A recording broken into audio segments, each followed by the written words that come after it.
บางทีเขียนไปแล้วอักษรล้านนานั้นมันก็เป็นใบลานแล้วก็ไม่ละเอียดจะต้องคนเข้าใจจะต้องทำวิธีลบวิธีอะไรต้องเข้าใจก็ชัดบ้างไม่ชัดบ้างนะแล้วแต่เหล็กจานที่จะจานลึกเหล็กแหลมเขาเรียกว่าเหล็กจานก็คือเหล็กจารึกนั่นแหละจารึกอักษรลงไปในใบลานเขียนเช่นลาน4ลาน5ลาน4ก็หน้า1มี4บรรทัดถ้าลาน5ก็มี5บรรทัด ก็เป็นอย่างนั้นทีนี้ก็พระเดชพระคุณหลวงปู่ก็ชราภาพอายุตั้ง90 กว่าปี90 กว่าปีแต่ว่าตั้งแต่สมัย85 86พระเดชพระคุณหลวงปู่ก็มักจะให้คนที่พระภิกษุสามเณรที่มีความช่ำชองในภาษาล้านนาให้มาอ่านบางรูปก็บอกว่าอักษรนั้นน่ะฝุ่นเข้าไปข้างในเพราะมันเป็นร่องฝุ่นเข้าไปจับไปอะไรต่างๆก็อ่านก็ด้วยความยากลำบากแต่เพราะความชำนาญเกิดจากการเริ่มต้นและทำบ่อยๆความชำนาญความช่ำชองก็จะเกิดขึ้นอันนี้เรียกว่าอักษรล้านนาที่เป็นธรรมพื้นบ้านพื้นเมืองเหนือเขาจะมีมงคล38โลกวุฒิก็คือโลกเจริญมีความเจริญวุฒิก็คือความเจริญของโลกมนุษย์ในหลักพระธรรมเอกว่าโลกในบาลีท่านจัดเป็น2โดยตรงได้แก่แผ่นดินสำหรับเป็นที่อยู่ที่อาศัย2ได้แก่หมู่สัตว์ผู้อยู่ในอาศัยบนแผ่นดินนี้และท่านก็ยังขยายว่าสิ่งที่มีในโลกนั้น3อย่างคือ1สิ่งอันให้โทษสิ่งอันอาจให้โทษโดยส่วนเดียวเกิดขึ้นมาให้โทษอย่างเดียวสิ่งนั้นไปแต่ต้องละให้โทษอย่างเดียวเปรียบด้วยยาพิษเปรียบด้วยยาพิษคล้ายๆยาพิษให้โทษโดยส่วนเดียวไม่ให้คุณ2สิ่งอันให้โทษในเมื่อเกินพอดีเราใช้เกินบริโภคเกินก็เปรียบด้วยของมึนเมาแล้วก็3สิ่งอันเป็นอุปการะเป็นของเกื้อหนุนเปรียบด้วยอาหารและเภสัชอันสบายอันสบายพระพุทธเจ้าได้ตรัสว่าสิ่งเหล่านี้ให้พิจารณาการใช้สอยเช่นพระจะใช้สอยจีวรได้จีวรมาจะห่มจีวรอย่างอาตมาภาพเนี่ยจะมาที่นี่จะห่มจีวรต้องพับต้องอะไรแล้วก็ต้องอธิษฐานว่าบ้านในใจปฏิสังขโยนิโสจิวรังปฏิเสวามิเนวะยาวาเดวาสิตาสาปฏิฆาตายาอุณหสาปฏิฆาใช้เพื่อป้องกันหนาวป้องกันร้อนป้องกันเหลือบยุงที่จะมากัดมาอะไรเราป้องกันหนาวร้อนแล้วก็ปิดเสียซึ่งสิ่งที่อุจจาตาไม่สวยไม่งามไว้แล้วก็ป้องกันความเก้อเขินและละอายเวลาแต่งตัวให้เรียบร้อยก็น่ากราบน่าไหว้ความจริงร่างของเราก็เหมือนกันสภาพเหมือนกันไม่ว่าจะเพศไหนก็ตามก็มองดูแล้วก็อุจจาระน่าเกลียดน่าละอายก็ต้องพิจารณาพระเจ้าให้เป็นแค่พิจารณาเพราะนั้นจีวรถ้าไม่พิจารณาเผื่อว่าแมลงสัตว์กัดต่อยเข้าไปอยู่ข้างในหรือว่ามีเข็มมีอะไรเข็มกรัดอยู่ไว้กัดไว้มันหลุดออกมาก็อาจจะทิ่มแทงเราก็ได้เพราะนั้นเวลาเราจะใช้ก็ปฏิสังขโยนิโสจิวรังปฏิเสวามิต้องพิจารณาไม่พิจารณาแล้วพุทธเจ้าท่านปรับ ว่าไม่พิจารณาบริโภคโดยไม่พิจารณาต้องสมมติว่ามันลืมไปล่ะก็บทเขาขึ้นเขาบอกว่าถ้าปฏิสังขโยเนี่ยเขาบอกหันธรรมยังตังคณิกะปัจเจเวคณะคือพิจารณาขณะที่ได้พอได้ขณะที่ได้รับต้องพิจารณาทันทีตังคณิกะปัจเจเวกพิจารณาในขณะนั้นนะพอมันผ่านไปก็ไปอยู่ในบทอัชมยาหันธรรมยังอตีตะปัจเจเวกอดีตที่ผ่านมาให้พิจารณาอดีตที่ผ่านมาพอเราใช้สอยบริโภคอุปโภคบริโภคตั้งแต่เช้าไปต้นมาไปถึงเย็นเราไม่ได้พิจารณาก็ให้พิจารณาเป็นอัชชมยาอัชชมยาอปัจจเวกิตวาจีวรังปริปุตังตังยาวะเทวาสิตาสาปฏิฆาตายาอุณะก็ป้องกันความหนาวความร้อนนั่นแหละให้พิจารณาเป็นอติตะแล้วไม่ให้ประมาทก็ให้กำหนดเหมือนกับเราปฏิบัติธรรมแล้วต้องกำหนดถ้ากำหนดไม่ทันก็กำหนดว่ารู้หนออยู่เป็นอย่างนี้เป็นต้นทีนี้พอใช้ไปใช้มาอย่างจีวรแล้วใช้ไปใช้มามันไม่ได้ซักมันก็มีกลิ่นมีกลิ่นแต่เราฝืนห่มดองคองไปมันก็กลิ่นก็แรงขึ้นแล้วก็พิจารณาว่ายาธาปัจจายังปวัตตมานังธาตุมัตตเมเวตายะทิทังจีวลังตัทุปะพุนสโกจะปุกะโลธาตุมัตตโกนิสัตโตนิสีโวสุญโยพิจารณาเป็นธาตุเป็นของปฏิกูลนะเป็นของสกปรกอย่างนี้เป็นต้นเนี่ยพระเจ้าให้สอนเราพิจารณานะพิจารณาเป็นธาตุเป็นอะไรนั้นเรากับการจะใช้สอยอะไรต่างเช่นปิจิวรปิจิวร2บิณฑพิจารณาบิณฑบาตบิณฑบาตปฏิสังขโยจะตอนเช้าไปฉันข้าวต้มตอนเช้าทุกวันจะต้องเคลื่อนว่าหันธรรมยังตังคณิกะปัจเจเวกคณะก็พิจารณาขณะนั้นแล้วก็ปฏิสังขโยนิโสบินดาปาตังปฏิเสวามิเนวดาวายนามัทายนามันดนายนาวิปุสนายา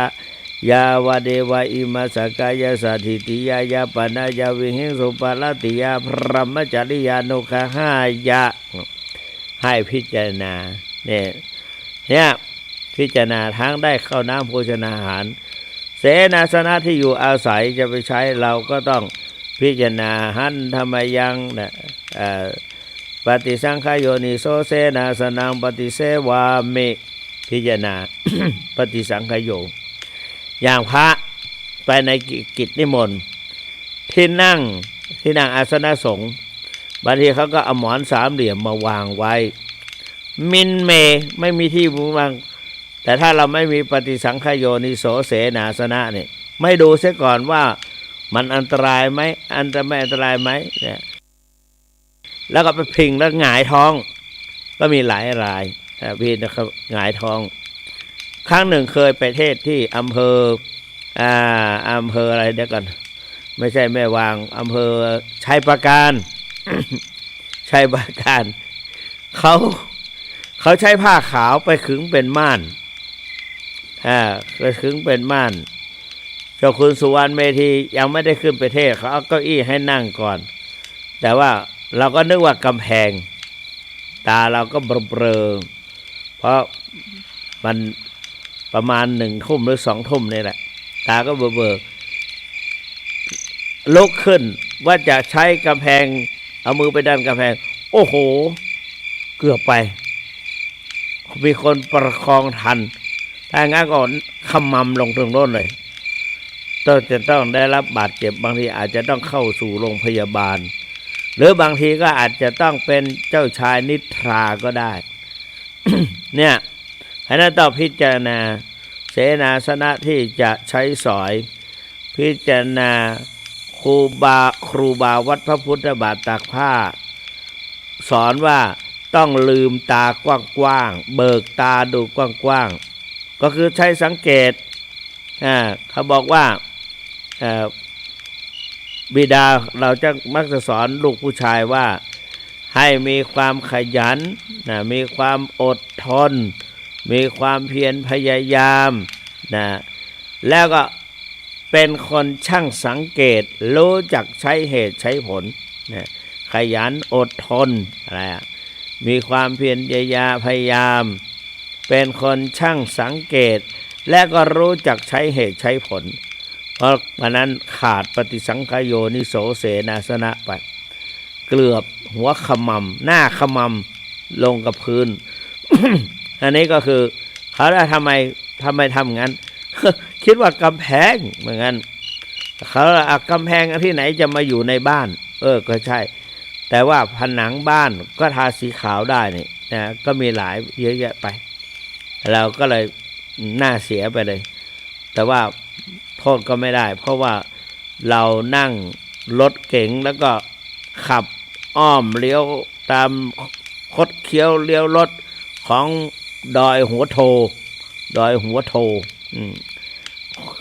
ลงเลี้ยวไปเลี้ยวมาเลี้ยวไปแล้วก็มึนแล้วก็เลยเกิดเส้นนั้นขึ้นอันนี้ก็คือเนี่ยแหละก็พิจารณาเพราะฉะนั้นในธรรมมหาเวสสันดรชาดกเกี่ยวกับการสร้างบารมีของพระเวสสันดรของพระพุทธเจ้าได้บำเพ็ญบารมีทานศีลเนคขมะอะไรก็สัจจะอธิษฐานปัญญาเมตตาอุเบกขาวิริยะขันติตานาปารามิสัมปันโนสั้นศีลด้วยตานาปารามิสัมปันโนตานาอุปปารามิสัมปันโนตานาปารามาทาปารามิสัมปันโนศีลปารามิสัมปันโนศีลอุปปารามิสัมปันโนศีลปารามาทาปารามิสัมปันโนเนคขมะปารามิสัมปันโนเนคขมะอุปปารามิสัมปันโนเนคขมะปารามาทาปารามิขันปันโนปัญญาปารามิสัมปันโนปัญญาอุปปารามิสัมปันโนปัญญาปารามาทาปารามิสัมปันโนแล้วก็ขันติปารามิสัมปันโนขันติสัจจะปารามิสัมปันโนอธิฐานะปารามิสัมปันโนจนถึงเมตตาปารามิอุเปกขาปารามิสัมปันโนบารมี10 ทัศทานศีลเนคขมะปัญญาปัญญาตัวหนึ่งเมตตาสัจจะอธิษฐานเมตตาแล้วก็อุเบกขาเนี่ยก็10 ประการที่พระสัมมาสัมพุทธเจ้าเสวยพระชาติแต่ละชาตินั้นบำเพ็ญบารมีมาเพราะนั้นเราการที่หัดเป็นนักสังเกตช่างสังเกตก็เป็นสิ่งที่ดีเป็นคนช่างสังเกตรู้จักใช้เหตุใช้ผลเพราะนั้นเราเอาตัวอย่างเอาแบบอย่างวันที่1นั้นเทศในเรื่องอานิสงส์วันที่2เทศพระเจ้าสิทธชาติแล้วก็พระเจ้าสิทธชาติก็บำเพ็ญบารมีต่างๆมาแต่พอมาพระชาติสุดท้ายวันพรุ่งนี้พระเวสสันดรตั้งแต่เนี่ยเรียกว่าทางเหนือเรียกว่าตัสปอนทศพรตัสปอนหิมปานตานาขันวรรณประเวศชูชกจุลปนมหาปนสักกบันกุมารมัตสีกันนิกาว่าเลยไปมัตสีกุมารแล้วก็สองกษัตริย์แล้วก็อะไรมหาราชนครกันแล้วก็จะได้ถ่ายทอดจนถึงตี 1พรุ่งนี้จนถึงตี 1การนั้นก็แล้วก็หลายๆวัดก็จัดงานเช่นเดียวกันเราไม่ให้สูญหายไปไม่ให้สูญหายไปพระบาทสมเด็จพระเจ้าอยู่หัวภูมิพลอดุลยเดชมหาราช ขณะที่พระองค์ยังทรงพระชนชีพอยู่พระองค์ก็ได้ตรัสให้คนไทยรักษาวัฒนธรรมประเพณีแต่ละท้องถิ่นเอาไว้เพราะว่าคนต่างชาติเขาเข้ามาเขาก็ต้องการดูวัฒนธรรม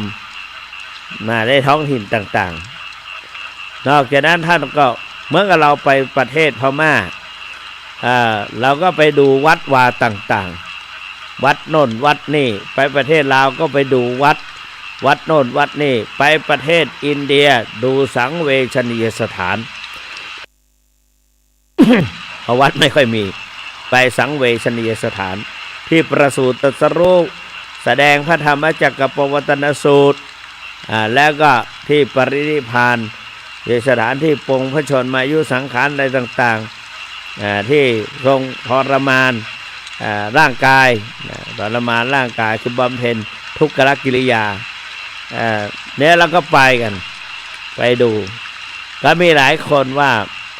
ท่านเจ้าคนต่างประเทศเนี่ยเขาจะมาดูอะไรเพราะอะไรนะมาดูตรงไหนหลวงพ่อวัดพระสิงห์พระธรรมสิทธาจารย์พูดให้ฟัง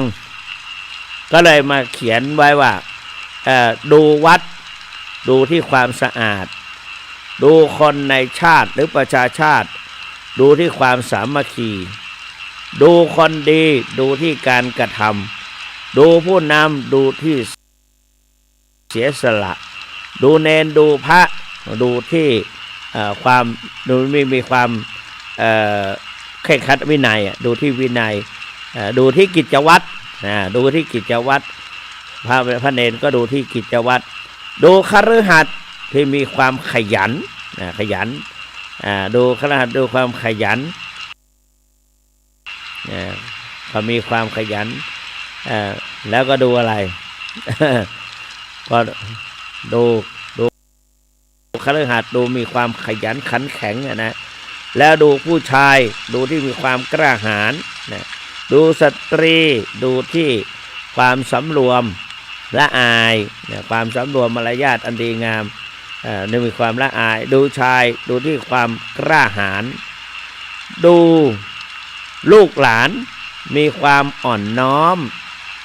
ด้วยดีดูเนี่ยก็ไม่ได้สับกันไปสับกันมาเนี่ยเขาก็มาดูเพราะฉะนั้นเราท่านทั้งหลายเอาแบบอย่างเยี่ยงอย่างพระเวสสันดรพระเวสสันดรก็ตั้งแต่ทศพรตศพรพระนางสุสดีอยู่บนสวงสวรรค์ถึง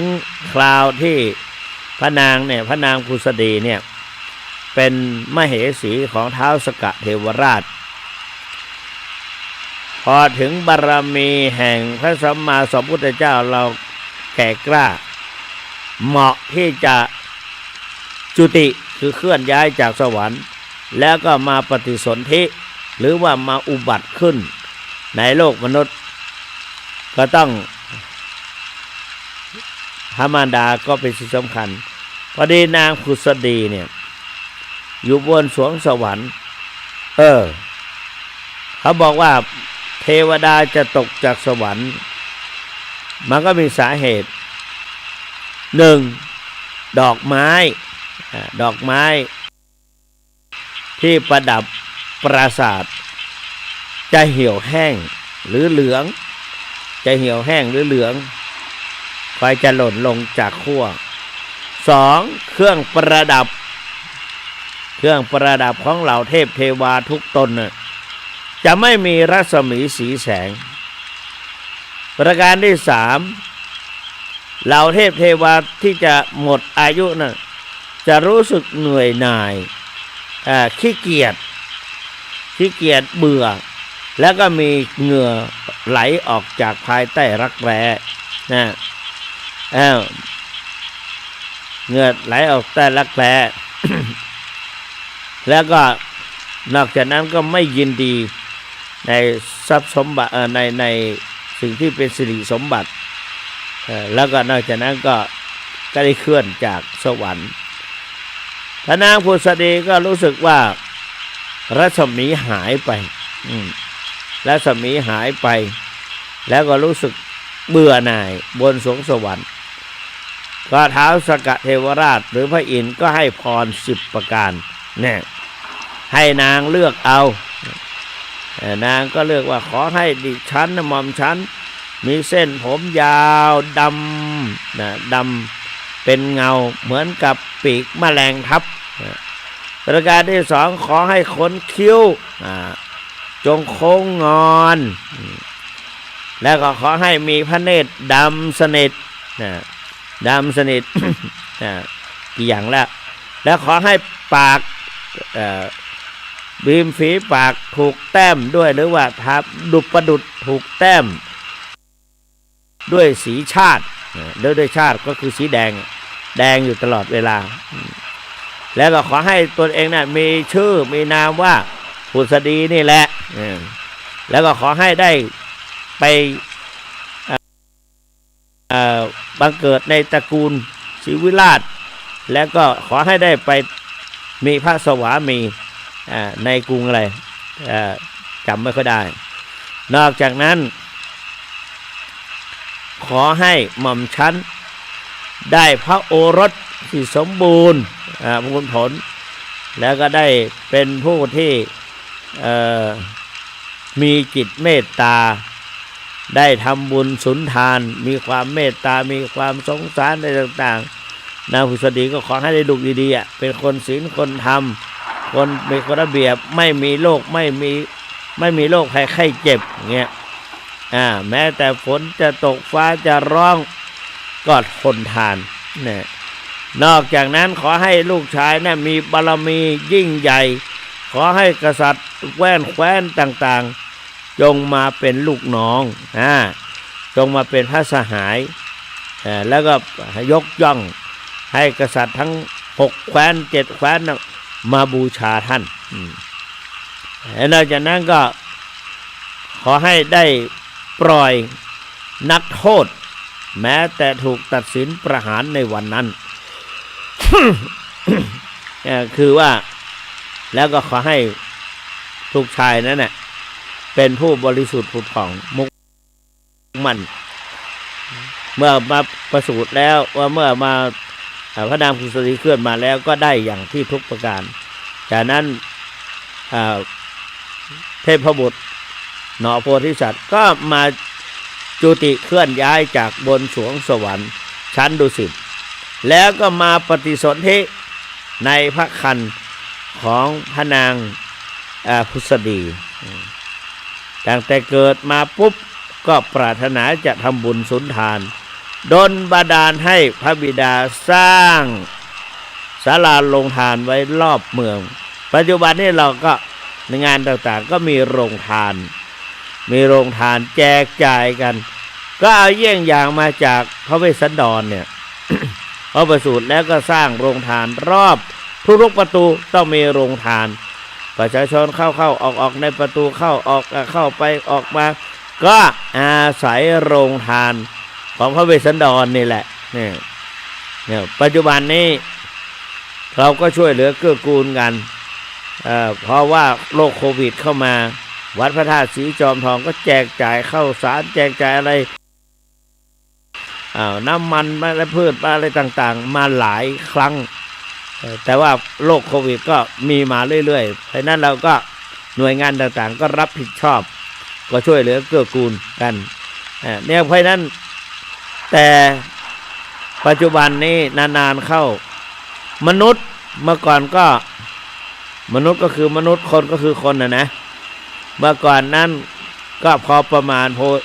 อย่างธรรมะยังเหนียวแน่นโภชเนมตัญญูตารู้จักประมาณในการกินอาหารแต่พอสมควรไม่มากไม่น้อยแต่ปัจจุบัน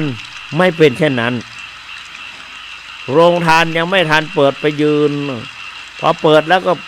ฉกฉวยเอาใส่ถุงพลาสติกใส่ถุงย่ามตรงอะไรต่างๆมีกระสอบไปใส่ด้วย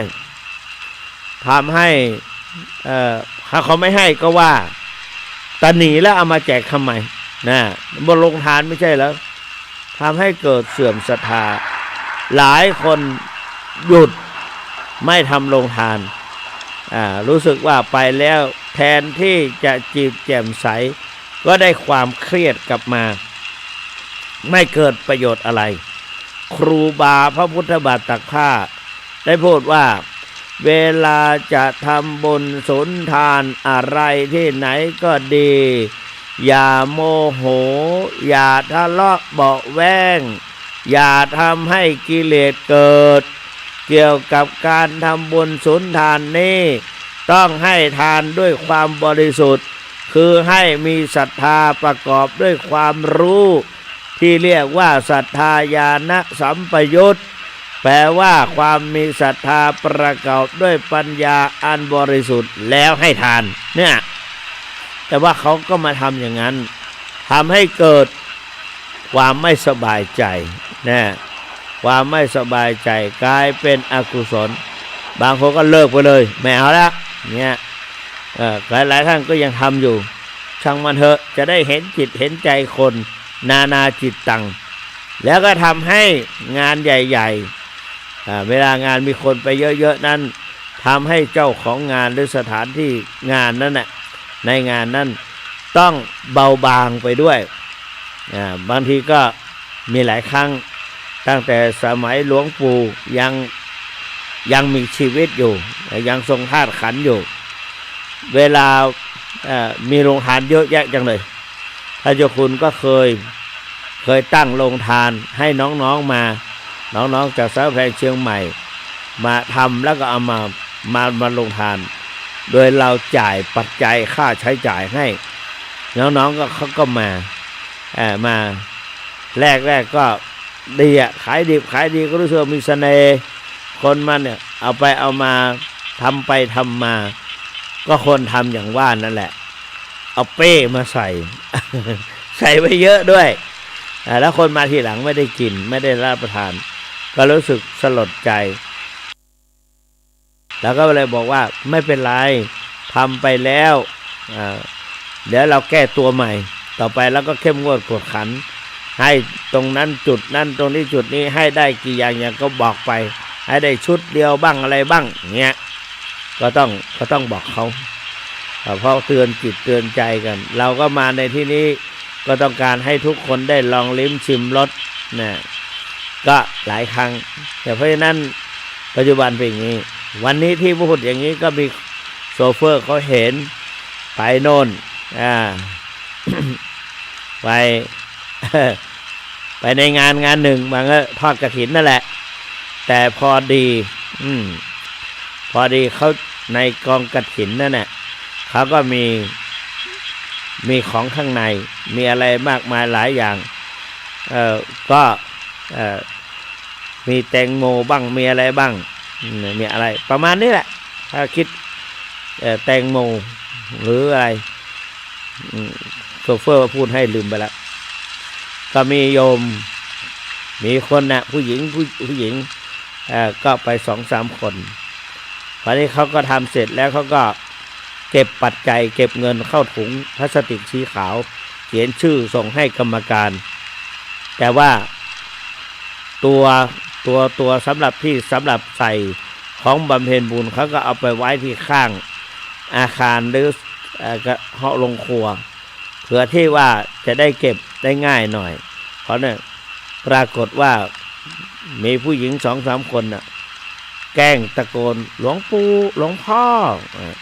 ขอด้วยขอเช่านะขอเชื่อนะเงี้ยแต่ก็ไม่เห็นเช่าบูชาอะไร เก็บใส่แล้วคราวเนี้ยแล้วก็เขามาพูดให้ฟังเราก็รู้สึกน่าอ่อนใจเนาะเนี่ยแล้วก็เห็นใจคือคนเราของที่พระไม่ได้อนุญาตอย่างเปรตของพระเจ้าพิมพิสาร เปรตของพระเจ้าพิมพิสารพระเจ้าพิมพิสารนี่ก่อนจะมาเกิดเป็นพระเจ้าพิมพิสารเนี่ยเคยเป็นขุนคลังขุนสวยในขณะนั้นเรื่องมันยาวเดี๋ยวเอาไปไว้ว่าเดี๋ยวปรากฏว่าขุนคลังขุนสวยเนี่ยขุนคลังในเบิกทรัพย์สินให้แต่ขุนสวยเป็นผู้ใช้จ่ายทำอาหารการกินในขณะที่ทำอาหารนั่นน่ะ เด็กๆก็ร้องไห้กระจองงอแงอยากจะกินอยากจะกินคนแก่ๆก็หิวคนแก่ที่หิวนะหิวง่ายนะเจ้าคุณก็รู้สึกว่าแก่แล้วล่ะเวลาหิวจนตัวสั่นก็ขอกินลูกหลานก็ในฐานะเป็นพ่อครัวแม่ครัวมีหน้าที่ทำครัวก็ต้องให้กินตอนแรกก็เกรงใจว่าเขาจะถวายพระแต่จึงมีคำว่าบอดีกินก่อนตาลบริมาณก่อนป้อคำเขาบอกว่าเขาจะทำบุญสุนทานเนี่ยไม่จะควรจะไปกินก่อนแล้วก็กลายเป็นเปรตแล้วก็มันมีจริงๆด้วยนะสมัยเป็นสามเณรแสวงอยู่ที่วัดกอเสลียมสูงสังฆแพรเชียงใหม่มีคนหนึ่งได้มาขอมันมีการเงินสำรองใช้จ่ายค่าสวัสดิการค่าน้ำมันค่าอาหารการกินของพระเนรไม่พอขบคอฉันก็สามารถจะไปซื้อหน่อไล่บ้างอะไรบ้างเอามาทำอาหารทำอาหารถวายพระเนรเจ้าเป็นฝ่ายเวรทำเวรเขาก็จะมาทำอย่างนั้นเขามาทำแต่เพราะว่าพอดีคนนี้เขาสนิทกับเจ้าอาวาสก็เลยมาขอเงินส่วนนั้นเขายืมก็แกไม่ได้ใช้ด้วยมีคนสนิทอีกคนหนึ่งก็มาขอคุณตาเนี่ยไปยืมหลวงพ่อเจ้าอาวาสหลวงพ่อเจ้าอาวาสก็อาศัยว่าคุณตานี่บีบนวดให้ทุกวันแต่ว่าแกก็ไม่เคยขออะไรวันนั้นแกก็มาขอยืมเงินให้คนอื่นยืมต่อเป็นสะพานเชื่อมก็หลวงพ่อก็หลวงปู่ก็เอาไปไม่ใช่หลวงปู่ทองนะไม่ใช่หลวงปู่ครูบาพระบาทตากผ้านะหลวงปู่อะไรก็แล้วแต่ละแต่ท่านก็มรณภาพไปแล้ว หลวงปู่ก็ให้ในฐานะเมตตาเพราะว่าคุณตานี่บีบนวดเก่งแล้วก็ใช้อะไรก็ง่ายก็ผลสุดท้ายก็เอาไปแต่คนที่ไปนั้นไม่กลับมาเอาไปแล้วก็หายตอมยกครอบครัวหนีไปเลยก็เงินก็หลายพันอยู่ 3-4-5,000 สมัยก่อนเยอะเงิน 3-4 พันนี่เยอะละก็นา1 ไร่เนี่ยไร่ละ 3,000 บาทสมัยก่อนนะ4 งานเนี่ย4 งานเป็น1 ไร่หนึ่ง 3,000 บาทท้วนวัวควายตัวละ1,000 กว่าเท่านั้นเองสมัยได้ก่อนตัวละ1,000 กว่าเนี่ยทีนี้ก็นี่แหละยืมไปหายไปเลยแล้วก็ไม่กลับมาไปทั้งครอบครัวตาก็ไม่สบายใจก็มาเปรยกับหลวงปู่ทำไงหลวงพ่อนะนี่คนโทรเข้ามาเลยเวลาก็อยากจะถามเจริญพรครับว่าไงครับโทรจากไหนสมุทรสงครามเชียวเหรอแล้วก็มาอยู่ที่เชียงดาวนี่ใช่ไหมได้ฟังแล้วเป็นไงวางหูไปแล้วก็เขายังไม่ได้ให้บอกก็โทรเข้ามาพอรับแล้ววางหูไปเลยไม่เป็นไรก็พอดีก็หลวงพ่อก็บอกว่าสมมุติว่าชื่อคำตาคำเป็นคนยืมเนี่ยถ้าไม่ใช้ก็มันก็กินใจตาคำก็จะกลายเป็นเปรตอะไรเนี่ยเพราะว่าอย่างนี้เท่านั้นตาคำก็ยิ่งฝังใจเจ้าวาดผู้ว่าตายไปแล้วบางไปเกิดเป็นเปรตนะของวัดของวาของไว้ซื้อกับข้าวให้พระสงฆ์สามเณรตัวเองกลับเอาไปให้คนยืมไม่ใช่น้อยๆตั้ง 3,000 กว่าบาทอย่างนี้นะก็ปรากฏว่ากินใจอยู่มาไม่นานก็หลายปีอยู่แหละ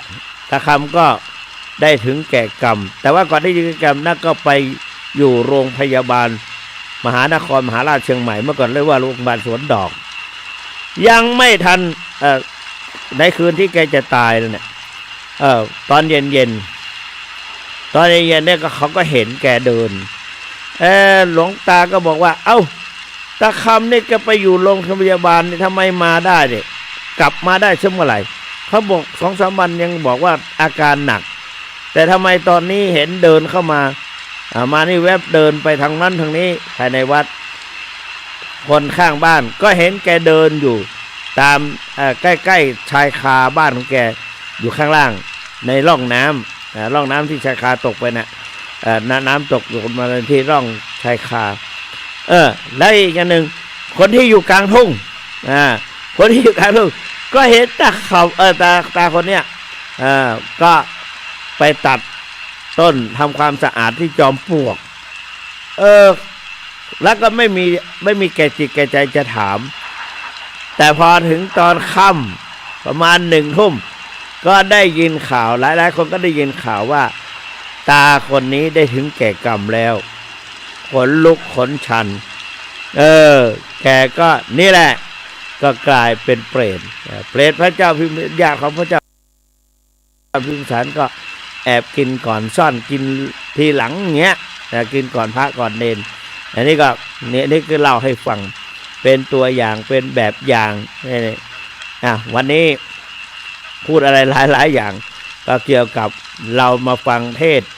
มหาเวชสันดรชาดก ในก่อนนอกจากนั้นวัดพระราชสีจอมทองจัด3 วันแล้วก็มีธรรมเทศอะไรต่างๆมีคติเตือนใจอยู่ในคำสอนนั้นเพราะฉะนั้นอันนี้ก็ถือว่าปีหนึ่งเราก็มาฟังเกี่ยวกับเรื่องของพระพุทธเจ้าความเป็นไปของหน่อโพธิสัตว์ก่อนที่จะได้สำเร็จเป็นพระสัมมาสัมพุทธเจ้าก็ต้องบำเพ็ญบารมีมาอย่างมากมายหลายภพหลายชาติเหลือเกินในขณะนี้ก็ได้48 นาที50ดีกว่าใน50แล้วเขาก็จะเปิดโอกาสให้ถามให้ญาติโยมได้สนทนาด้วยตอนนี้ก็ยังไม่ให้ถามเลยอีก2 นาทีนี่แหละนอกจากนั้นเราฟังประวัติของพระพุทธเจ้าแล้วก็เอาเยี่ยง อย่างท่านมาบำเพ็ญทานบารมีศีลบารมีวิริยะบารมีขันติสัจขันติบารมีสัจจะบารมีอธิษฐานบารมีเนี่ยแล้วก็ทำเป็นการพัฒนาจิตพัฒนาใจนะเขาสวดพระเจ้า10 ชาติบารมี10 ทัศแล้วก็ว่า3 รอบก็เป็นบารมี30 ทัศสมัยก่อนน่ะสวดเป็นทำนองตอนเช้าตื่นเช้ามาสวดตานาปาลาเมสัมปันโนตานาอุปปาลาเมสัมปันโนตานาปาลามาทาปาลาเมสัมปันโนมหัชยาปากะโลวะละเมนาโตวัตโสดัมมักกัลยาณาทิวิปัสสนาคาโตโสภควาอย่างนี้เป็นต้น ก็หลวงปู่ครูบาวัฒบัตตภาสนำสวดไพเราะเพราะพริ้งเสียงสนอโสดนอกนั้นก็พระพุทธเจ้าในตอนเย็นวันพระก็มีสวดอีกบทหนึ่งแล้วก็พระเจ้า10 ชาติพระเจ้า10 ชาติตั้งแต่เตมิยะเขาก็สวดทำนองเตมิโยนามาเสทังวาตะกังอลัมมานังตุวังโสหังอุโธภาวิสติกุสลตาธรรมเมสัมมาสัมโพธิอิติปิโสภะคะวามหาชนะโกนามาภะคะวาเสทังวาตะกังอลัมมานังตุวังจำไม่ค่อยได้นานแล้วนะไปทบทวนดูก่อนแล้วก็ต่อไปจะมาว่าให้ฟังวันนี้ก็เหลืออีก10 นาที081 783 0215 081 783 0215โทรเข้าไปได้เลยท่านเจ้าคุณกำลังรออยู่081 783 0215มีไหมเมื่อกี้มี ตอนนี้ไม่มีโทรเข้าไปได้มาแล้ว081เบอร์เดิมเจริญพรว่าไงคะนั่นเมื่อกี้ไฟได้หลุดไปนั่นเมื่อกี้หลุดไปนะดีแล้วได้ฟังแล้วดีแล้วขอบคุณอนุโมทนานะเจริญพรสายต่อไป081คุณลุงกดดับหน่อยกดปิดหน่อย081คุณลุงไม่กดอาตมากดเองนะครับ0817830215นะกดเข้ามาได้เลย0817830215บอกว่าพยายามติดต่อไม่ได้สายมันพันกันเหลืออีก5นาทีไวๆหน่อย9นาที0817830215นะเจริญพรโทษจากไหนเจ้าโอ้วัน6ไปฟังธรรมเด้อ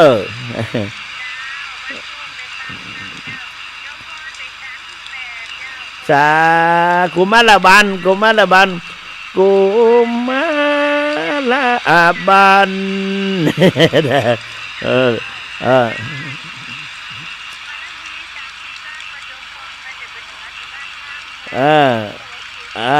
นั่น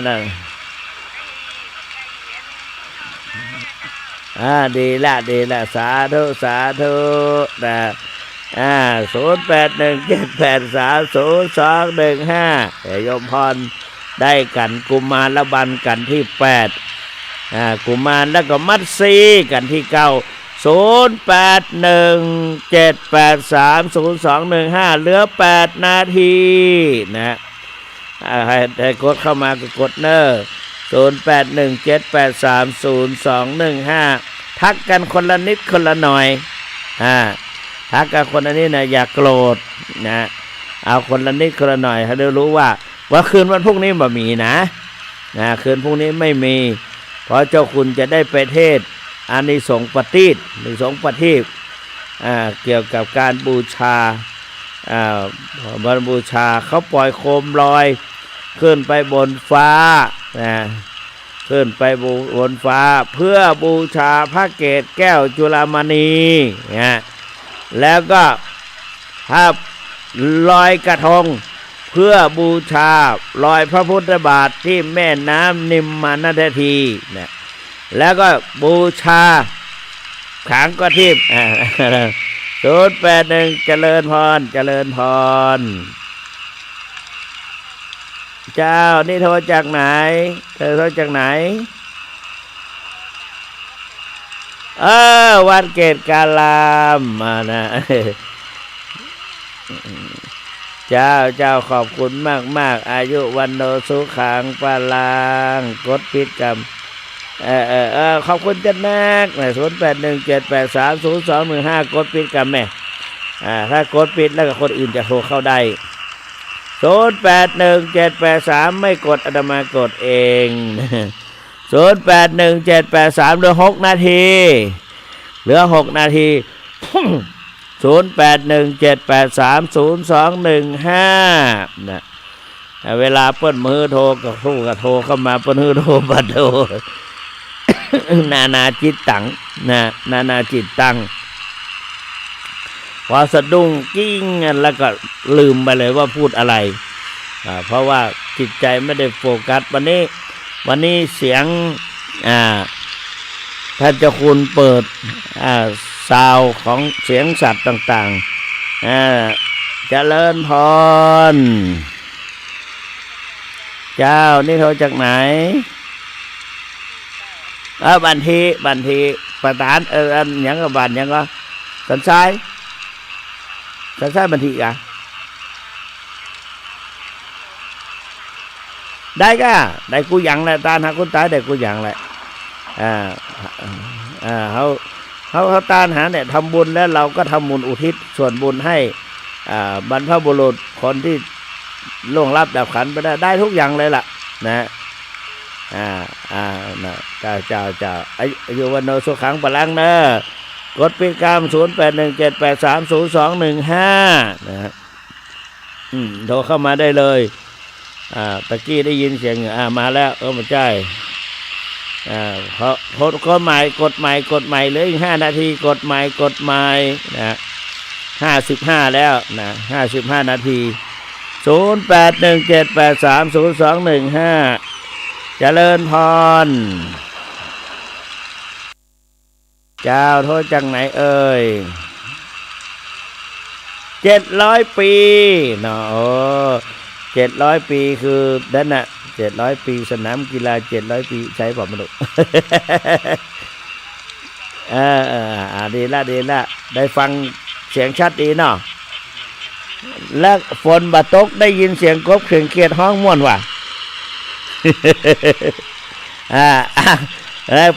กดปิดกันไม่ยอมคนอื่นจะได้โทรเข้า0817830215เจริญพร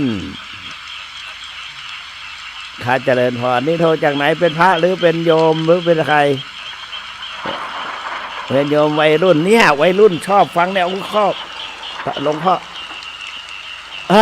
อยู่กรุงเทพแถวไหนเจริญนครสาธุได้ยินชัดดีเนาะนี่แล้วคุยกับใครรู้ไหมเนี่ยที่พูดเนี่ยคุยกับใครเยี่ยมยอดเลยเจ้าคุณสุวรรณเมธีนะวัดพระธาตุศรีจอมทองวรวิหารโอ้ขอบคุณมากและติจริงหน่อยจะเป็นยังไงบ้างฟังแล้วเป็นไงบ้างฟังแล้วติจริงหน่อยดีไหมโอ้ขอบคุณมากใช่โอ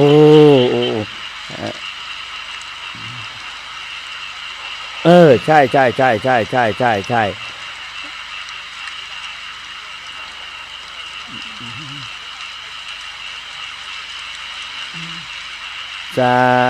ต่ใช่ทางอันนี้ต้องยกความดีให้กับพระครูสังฆพานวิชัยคนกรุงเทพแล้วนี่แหละไปบวชที่วัดพระราชสีจอมทองได้พอดีอาตมาเป็นรักษาการเจ้าวาดมาเลยยินดีไม่มีผ้าก็จะให้ผ้าไม่มีบาตรก็จะให้บาตรยินดีมากนะนั่นแหละตอนนี้ก็ยังรักษาสรีระหลวงปู่ไว้ให้อยู่ไปกราบไปบวชไวๆนี่ก็จะได้กราบสรีระหลวงปู่นะอายุวันโนสุขังพลังเหลือ2 นาทีกดปิดหน่อยโยมพี่กดปิดหน่อย0817830215กดวางสายแล้วขอบคุณมากเหลือ2 นาที0817830215มีอยู่กับ2 นาทีมีความหมาย0817830215เหลือนาทีเดียวเหลือนาทีหนึ่งเพราะฉะนั้นจดไว้ก็ได้ยังไม่ทันก็ไม่เป็นไรจดไว้0817830215เวลาออกสัปดาห์หน้าโทรเข้ามาเลยพอเนี่ยอาตมาก็มีหลายท่านบอกว่ากดไม่ทันใช่จำไม่ค่อยได้ท่านว่าไวไป0817830215รู้สึกดีใจนะวัยรุ่นคนวัยรุ่นเนี่ยวันนั้นก็มีสามเณรฟังท่านเจ้าคุณพูดแล้วก็บอกว่าพอใจก็ขอขอบพระคุณแล้ววันนี้โยมเสียงหนุ่มรูปหล่อเสียงหนุ่มยังอยู่วัยหนุ่มก็ไม่ใช่วัยหนุ่มมินบุรีนะ วัยหนุ่มคือวัยรุ่นได้ฟังแล้วครบเวลาพอดีหมดเวลาพอดีพุทธานุภาเวนะด้วยอนุภาพแห่งคุณพระพุทธเจ้าธรรมานุภาเวนะด้วยอนุภาพแห่งคุณพระธรรมเจ้าสังฆานุภาเวนะด้วยอนุภาพแห่งคุณพระสงฆ์เจ้าตลอดถึงกุศลผลบุญทั้งหลายทั้งหมดทั้งปวงนี้จงรวมกันเป็นตบะเดชะอภิบาลคุ้มครองป้องกันปกห่มรักษา ท่านผู้ฟังผู้มีเกียรติทุกท่านให้นิราศปราศจากทุกโศกโรคภัย ประสบแต่ความสวัสดิภาพหรือว่าความสำเร็จในชีวิตทุกประการเหมือนกันทุกท่านเทินขอเจริญพร